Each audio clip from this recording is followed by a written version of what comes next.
आदाब, नमस्कार। मैं फैसल और आप देख रहे हैं नेशनल दस्तक। कल यूपी के कोर्ट का बहराइच हिंसा पर फैसला आता है, जिसमें मनुस्मृति का उल्लेख किया जाता है। बहराइच में राम गोपाल मिश्रा की हुई हत्या को लेकर सरफराज को फांसी की सजा और उसके साथ 9 अन्य को उम्र कैद की सजा सुनाई जाती है। लेकिन भीड़ ने अब तक जितने भी लिंच किए हैं, चाहे उसमें पहलू खान हो, अखलाक हो या फिर तबरेज अंसारी हो, उन पर अभी तक कोई फैसला नहीं आया है। लगभग सारे जो हैं वो केस जो उनके आरोपी हैं या तो जमानत पर बाहर हैं या फिर उनमें ढिलाई बरती जा रही है। इसीलिए लोग सवाल उठा रहे हैं, क्या अब एक देश दो कानून से चलेगा?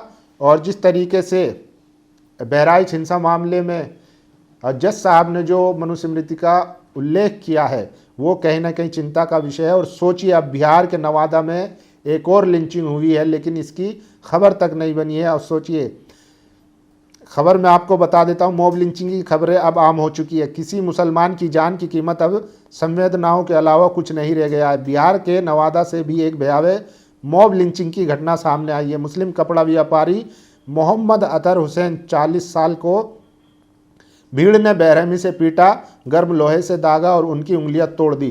5 दिसंबर को गंभीर रूप से घायल अतहर ने इलाज के दौरान दम तोड़ दिया। मृत्यु से पहले अतहर का बयान भी वायरल हो रहा है, जिसमें अतहर ने बताया कि डुमरी गांव से लौटते वक्त भट्टा गांव के पास 6 से 7 नशे में धुत युवकों ने उन्हें रोका।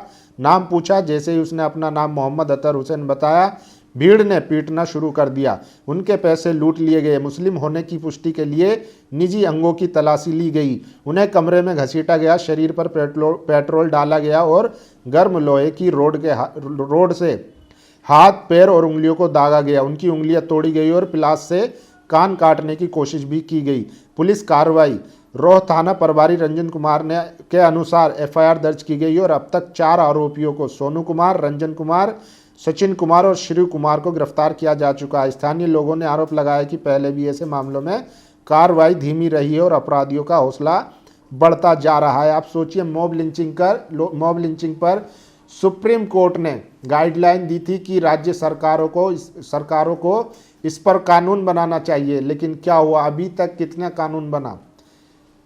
बंगाल और 1-2 राज्य को छोड़ के अभी तक मॉब लिंचिंग पर कोई कानून नहीं बना है। लेकिन बहराइच हिंसा होती है, वहाँ पर राम गोपाल मिश्रा की हत्या हो जाती है और बहराइच पुलिस जिस अफवाह का खंडन करती है, उसी अफवाह को जज साहब कोर्ट में आधार बनाकर सजा सुनाते हैं।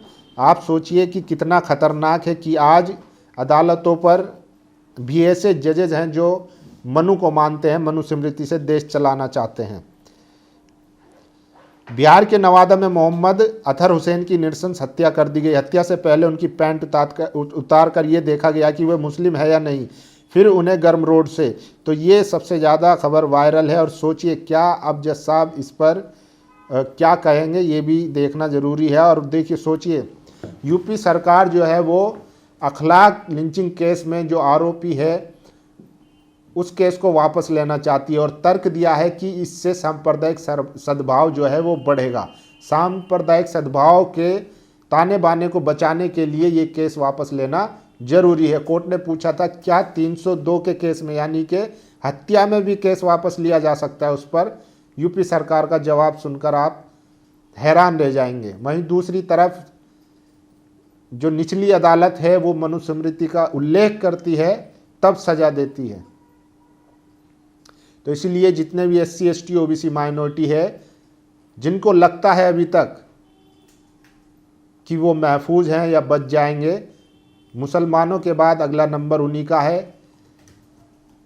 जो SC ST OBC सोचते हैं कि हिंदू राष्ट्र में हम बचे हुए हैं, ऐसा नहीं है। अगला नंबर उन्हीं का आने वाला है, क्योंकि धीरे धीरे मुसलमान जैसे ही काबू में आएंगे, उसके बाद SC ST OBC का ही नंबर आएगा। बाकी आप लोगों की क्या राय है, अपनी राय जरूर दीजिए। शुक्रिया।